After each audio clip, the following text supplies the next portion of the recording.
So let's jump in. What is litigation finance? Okay.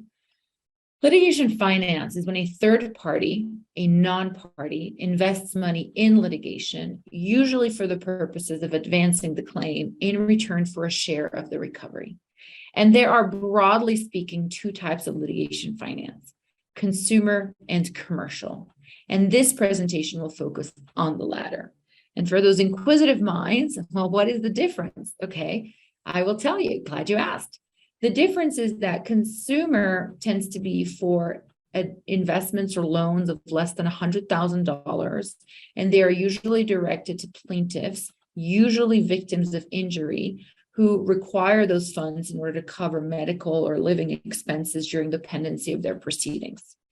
Commercial litigation financing is usually with a sophisticated or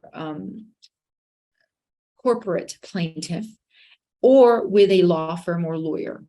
And the funds, while they can be used for operating expenses and living expenses, usually the funds are more often used for law firm funding, so staff, personnel expenses, or for the case itself, attorney's fees, litigation fees, expert reports, e-discovery software, document review, you name it.